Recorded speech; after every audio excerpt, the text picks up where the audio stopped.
Silakan Yang Berhormat. Ya, saya hargai usaha kerajaan untuk menangani rasuah. Tapi kerajaan tidak boleh dilihat melakukan selective prosecution, pendakwaan terpilih. Umpamanya dikatakan pelanggaran terhadap 3R.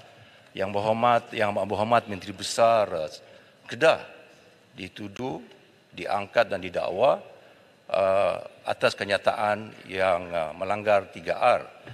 Tetapi beberapa ahli parlimen sebelah sana, Yang Berhormat Bagan juga bercakap yang bercanggah berlanggar dengan konteks 3R. Yang Berhormat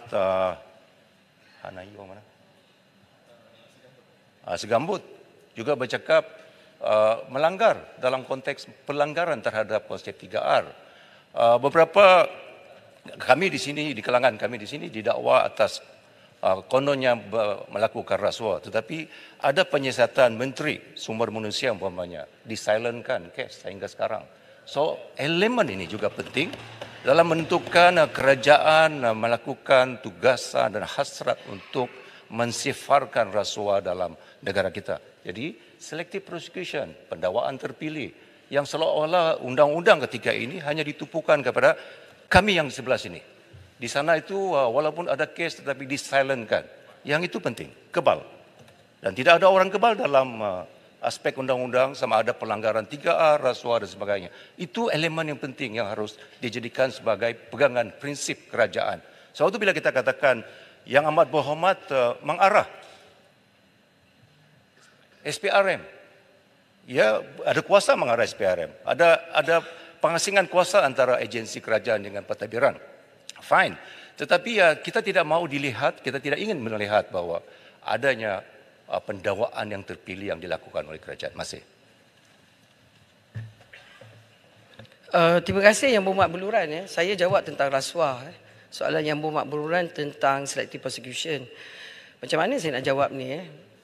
Macam inilah saya rasa. Saya boleh ajak dia minum kopi, kita boleh berbahas dan berbincang sebab ini elemen jurisprudens satu. Kedua, saya boleh jawab mengatakan tiada sesiapa yang dituduh dalam mana-mana mahkamah, tak kisah kes apa pun, boleh mengata dia bersalah ataupun mengaku dia bersalah. Itu sebabnya kita dalam negara kita dan negara banyak di luar sana, dia mempunyai sistem due process, natural justice, hak untuk membela diri. Kadang orang kena pecat pun ada hak untuk membela diri. Jadi kadang-kadang bila kita didakwa, kita kadang rasa kita tidak bersalah. Itu sebabnya apa yang disebut, yang saya baca tadi, Yang Berhormat Beluran, biar saya sebut tentang elemen rasuah ni. Saya sebut awal tadi, saya katakan, bila berkenaan dengan pegawai awam, government servant, perkhidmatan awam, dan kemudian tentang dana awam, threshold dia tinggi. Tetapi bila kita nak tengok tentang GLC dan sebagainya, kita tengok pun asalkan awam tu terlibat. Tetapi sekarang ni bila nak cakap tentang rasuah, semua elemen boleh didefinisikan sebagai rasuah. Tetapi sekarang ni yang penting yang disebut oleh Yang Berhormat ialah tentang selective prosecution. Nak menuduh selective prosecution kerana ada proses bukti menuduhkan orang tu selective prosecution. Macam mana kita nak tuduh? There must be a process dengan izin.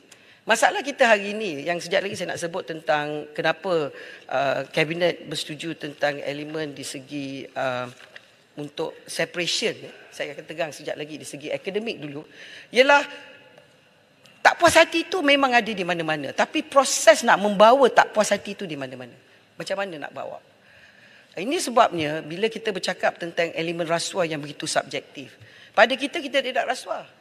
Saya kadang-kadang rasa sebagai ahli parlimen yang dah 5 penggal, elemen tentang kita nak memberi bantuan. Kadang-kadang orang boleh tuduh, oh beri bantuan kena rasuah, ni tak beri rasuah, itu adalah elemen rasuah. Tapi di segi memberi, dengan izin saya nak tegang pada Dewan. Saya bercakap dengan speaker kejap. Jadi bila kita bercakap tentang apa yang disebut sebagai bantuan, ahli parlimen memberikan bantuan yang diberikan oleh kerajaan sebagai penyokong kepada kerajaan. Apa definisi rasuah yang adakah kerana mendapat undi? Itu sebabnya masa pilihan raya kita tak boleh berikan tawaran, itu yang SPR memberikan di guideline. Jadi tentang selective prosecution, saya percaya, pandangan saya ni belum lagi pandangan kabinet lah, bahawa perlu ada proses. Kalau kita tuduh kerajaan selective prosecution, agensi selective prosecution, AG selective prosecution, kita kan ada proses untuk membawa tuduhan tersebut. Saya rasa itu lebih adil. Kalau tidak, hakim jatuh hukuman pun kita tak puas hati. Ini sebenarnya jawapan secara general. Saya menjawab di segi SPRM tadi. Silakan Yang Berhormat Larut. Terima kasih atas jawapan yang Yang Berhormat berikan. Tuan Tua, saya nak menambah sedikit tentang apa yang rakan-rakan saya maklumkan kepada Yang Berhormat. Saya nak bagi contoh, Paguh sebagai contoh. Ini yang kita kata political persecution. Kerana daripada awal lagi kita dah tahu dah, ini tak ada kes langsung. Mengapa beliau dituduh? Semata-mata kita nampak seolah-olah ianya adalah untuk optik politik semata-mata. Sebab itu bila kita lawan dan kita bawa ke mahkamah, terbukti bahawa mahkamah bersetuju dengan apa pendapat kita, bahawa ini adalah merupakan sesuatu yang sepatutnya tidak langsung dibawa ke mahkamah. Ini adalah satu penganiayaan.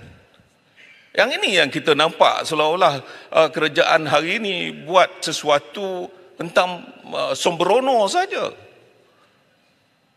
Jadi banyak perkara-perkara yang seperti ini yang menyebabkan kita merasakan seolah-olah kerajaan ini tidak detail ketika menjalankan tugas. Kita pun ada juga di kalangan pegawai kerajaan yang bercerita dengan kita dengan tidak senang hati tentang apa yang berlaku. Ini susah. Kita jangan ingatkan bahawa segala semua pegawai yang ada itu boleh ikut dengar saja arahan. Ada juga yang tak setuju dengan sebab-sebab yang tertentu. Maka sebab itu kita memohon kepada kerajaan untuk berhati-hati dalam sikap nak menuduh sesiapa. Hari ini sama juga. Apabila Yang Amat Berhormat Tambun menjawab di Singapura, mengatakan bahawa apa yang berlaku hari ini adalah sesuatu yang telah dibincangkan bersama dengan AG. Apakah perbincangan untuk membebaskan seseorang itu mesti dibincang dengan Yang Amat Berhormat Perdana Menteri? Tak apalah nak bincang-bincang, tapi cerita kita adalah jawapan yang diberikan seolah-olah kerana masa tuduhan awal tersebut dulu dah salah. Kalau tuduhan awal dahulu salah, apakah benar ada surat yang mengatakan ada kesalahan?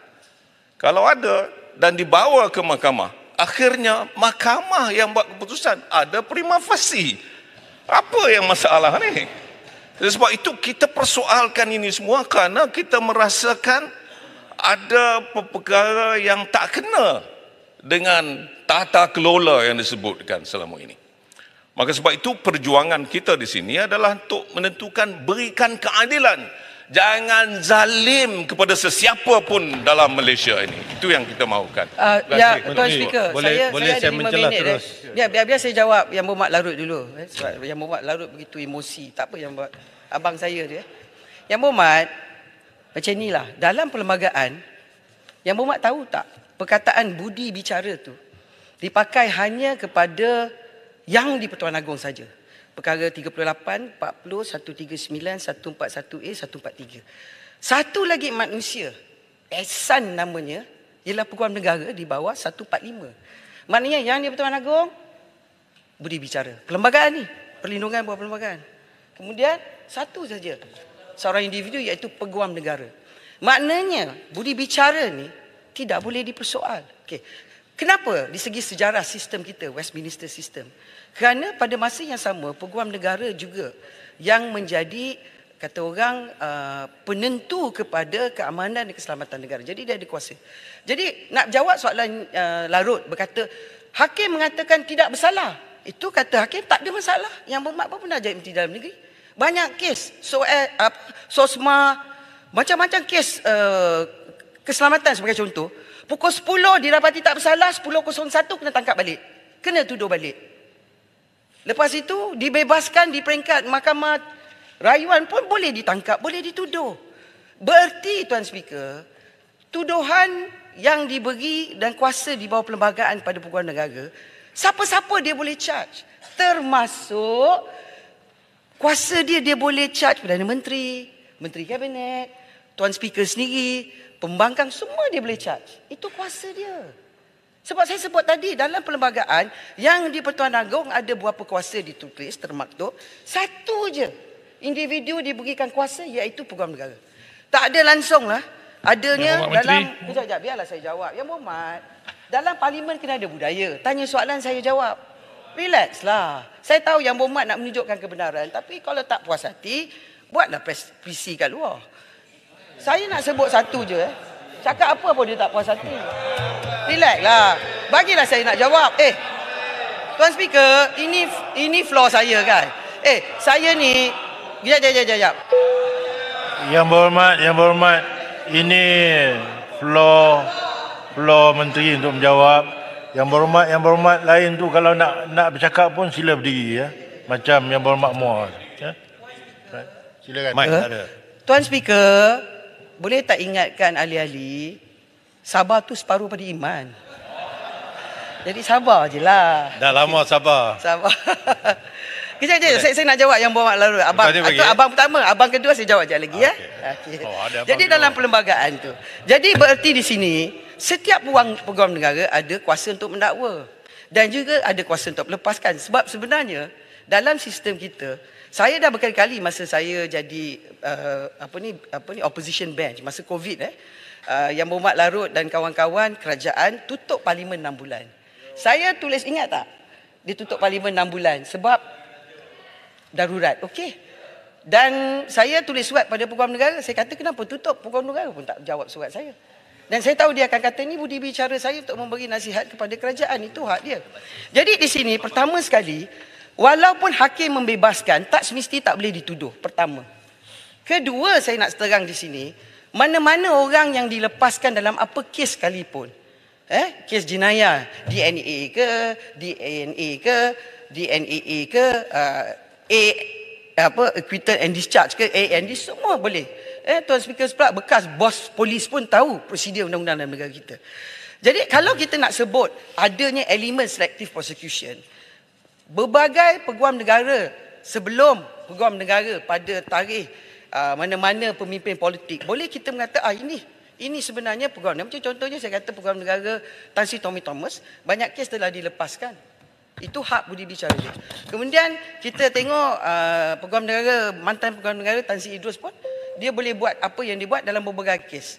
Dia ada kes jenayah, kes jenayah kewangan, macam-macam. Itu kuasa dia. Okey. Boleh. Jadi semua faham itulah. Jadi saya nak tegang di sini, itu sebabnya bagi abang kedua. Itu sebabnya Kerajaan Madani hari ini komited untuk memisahkan peguam negara daripada kuasa pendakwaan. Dan kita telah setuju di segi prinsip satu.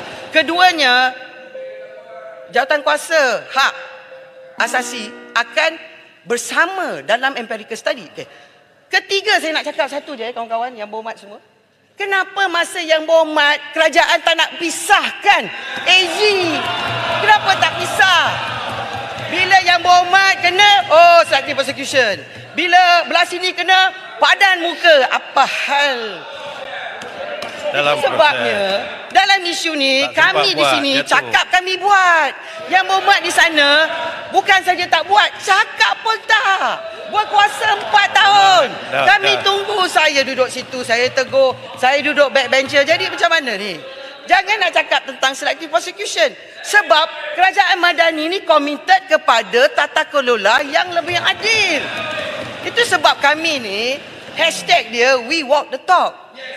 Mereka hashtag they don't walk and they don't talk. Silakan Yang Berhormat.